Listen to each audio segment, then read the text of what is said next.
नमस्कार, राधे राधे, प्रणाम। मैं हूँ रोहित मिश्रा और आप लोगों के समक्ष लेके आया हूँ पुनः संस्कृत का एक अध्याय जिसका नाम है भारतीय संस्कार। जैसा कि आप लोग जानते हैं कि इसके पहले मैंने मंगलम पाठ को करवाया था आप लोगों के बीच, जिसमें आपने काफी सपोर्ट दिखाया और उसी सपोर्ट के वजह से आज मैं पुनः हाजिर हुआ हूँ आप लोगों के बीच ये भारतीय संस्कार अध्याय को लेकर के।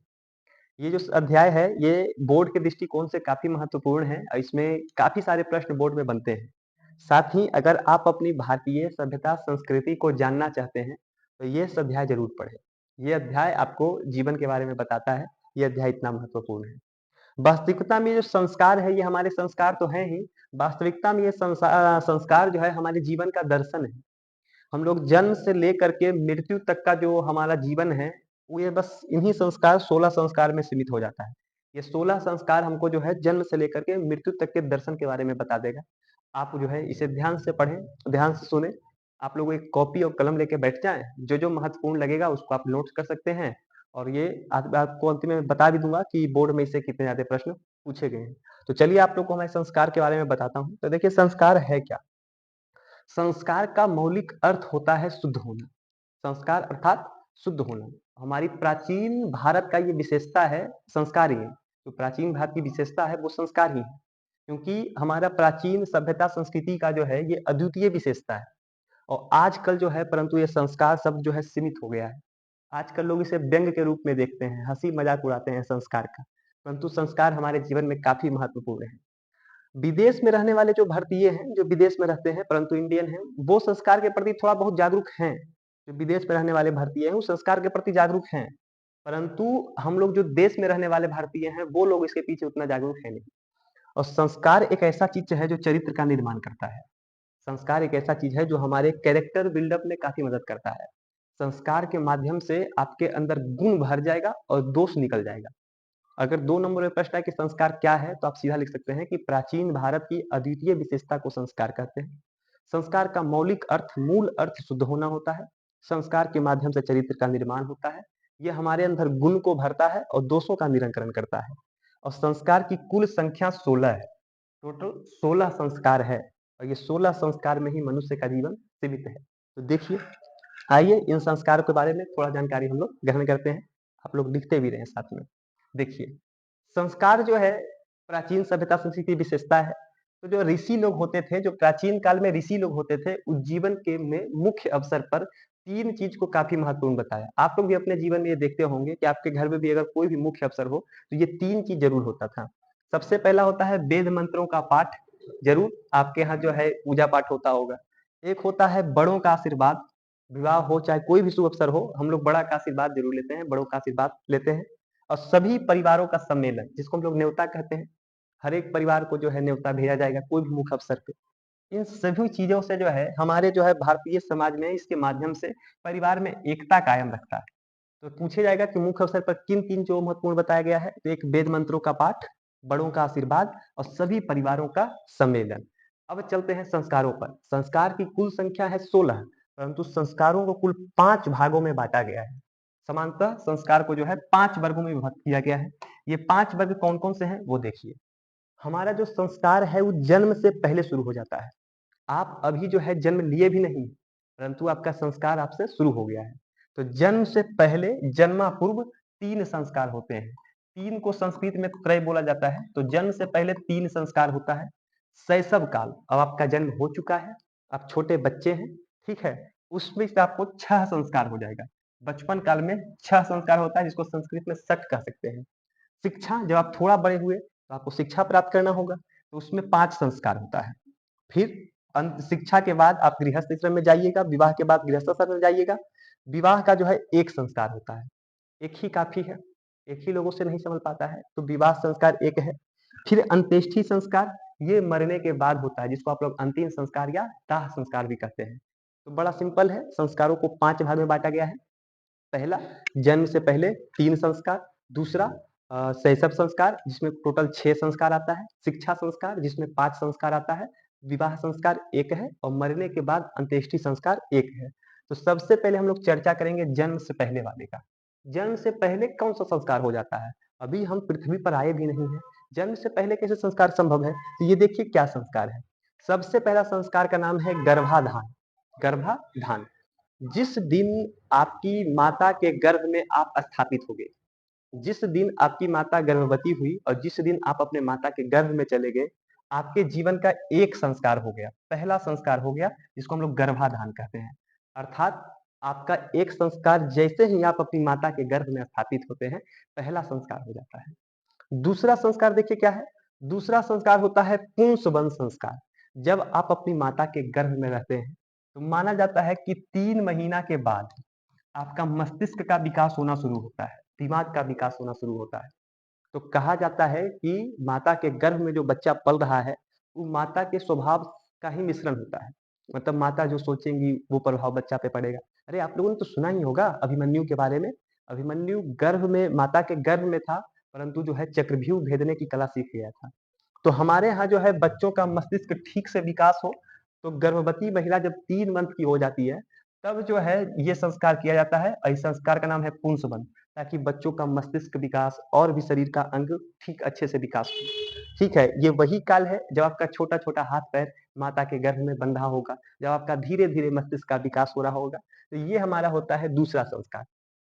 तीसरा नंबर संस्कार देखिए क्या है, सीमंतोन्नयन। कहा जाता है कि गर्भवती स्त्री को एकदम खुश रखना चाहिए, ताकि अंदर जो बच्चा पल रहा है वो भी खुश रहे। तो गर्भवती स्त्री को प्रसन्न रखने के लिए, गर्भवती स्त्री को प्रसन्न रखने के लिए एक संस्कार किया जाता है, जिसको हम लोग सीमंतोन्नयन कहते हैं। तो जन्म से पहले 3 संस्कार हो गया। गर्भवती स्त्री को खुश रखने के लिए सीमंतोन्नयन, जब आपका छोटा छोटा हाथ पैर बन रहा है, दिमाग का विकास हो रहा है, तो पुंसवन, और जब अब अपने माता के गर्भ में स्थापित हो गए, तो गर्भाधान संस्कार। ये जन्म से पहले 3 संस्कार खत्म हुआ। अब आते हैं शैशव संस्कार। अब आप जो है जन्म ले चुके हैं, आप अपने आप को तुलना करके देखिए, बड़ा अच्छा अध्याय है। अब आप जन्म ले चुके हैं, अब आप नन्हे से बालक हैं, तो आपका जो है शैशव संस्कार में जो सबसे पहला नंबर संस्कार है, उसको हम लोग कहते हैं जात कर्म संस्कार। जात कर्म, जैसे ही आप जन्म लेते हैं, आपके साथ जो जो क्रियाएं घटती है, वो सारी क्रियाएं जात कर्म है। जैसे ही आप जन्म लिए, सोचिए किसी बच्चे का जन्म लेना कितना अच्छा उत्सव है। आपकी माता जो है एकदम दर्द से पीड़ित होंगी, और आप जैसे ही जन्म लिए, आपकी माता का सारा दर्द खत्म हो गया और माहौल जो है खुशनुमा हो जाता है। जैसे ही आप जन्म लिए, आपको गोद में उठाया जा रहा है, ठीक है, आपको जो है नहलाया जा रहा है, ये सारा संस्कार जो है जात कर्म है। जन्म के तुरंत बाद आपके साथ जो जो घटना घटे, वो सब जात कर्म संस्कार में आता है। और जात कर्म संस्कार के बाद एक अगला संस्कार होता है, जिसको हम लोग कहते हैं नामकरण संस्कार। नामकरण ये शैशव संस्कार का दूसरा नंबर संस्कार है। नामकरण संस्कार क्या होता है कि जब आप जन्म लिए और कुछ समय बाद आपका नाम रखा जाएगा। तो पहले नाम भी बड़ा अच्छा रखा जाता था। ब्राह्मण आते थे, आने के बाद नक्षत्र, राशि ये सब देख करके जो है आपका नाम रखा जाता था। अब तो जनसंख्या वृद्धि हो गया है, तो अब तो नाम, कोई अगर शनिवार को पैदा हुआ है तो शनिचरा नाम रख देते हैं हम लोग। तो अब तो नाम चेंज ही हो गया है। अब ये सब तो नियम खत्म हो गया है। पहले नियम बड़ा अच्छा था। लोगों को नाम रखा जाता था बढ़िया से, अच्छा नाम देखा जाता था, कोई ईश्वर के नाम पे हो या फिर कुछ अच्छा सा नाम। तो आपके साथ जो क्रियाएं हुई जात कर्म, जब आपका नाम रखा है तो नामकरण। उसके बाद जो संस्कार होता है, वो होता है निष्क्रमण संस्कार। ये संस्कार महत्वपूर्ण है। जब आप बच्चे होंगे, जब आपका जन्म हुआ होगा, तो कुछ समय तक आपको घर के अंदर ही रखा गया होगा, घर के बाहर नहीं निकाला गया होगा। जिस दिन आपका नन्हा नन्हा छोटा छोटा कदम जो है घर से बाहर निकला होगा, उस दिन के संस्कार को हम लोग निष्क्रमण संस्कार कहते हैं। जब बच्चा पहली बार घर से बाहर जाता है, उस संस्कार को हम लोग क्या कहते हैं, निष्क्रमण। आपके जीवन का दर्शन है ये केवल संस्कार नहीं है, जीवन का दर्शन है। आपका जिस दिन आप घर से बाहर निकले, वो निष्क्रमण संस्कार हो गया। उसके बाद जो संस्कार होता है, वो देखिए होता है अन्नप्राशनम संस्कार। अभी तो आप जो है माता के स्तनपान कर रहे हैं, अभी तो आप लोग जो है माता के दूध पर ही जीवित है, ठीक है। जिस दिन आप भोजन का पहला निवाला आप अपने मुख में डालते हैं, किस कोई भी अन्न भोजन का पहला निवाला, उस संस्कार को हम लोग कहते हैं अन्नप्राशन संस्कार। अन्नप्राशन संस्कार, जिस दिन आप जो है पहला बार कुछ भोजन ग्रहण किया होगा, वो है अन्नप्राशन संस्कार।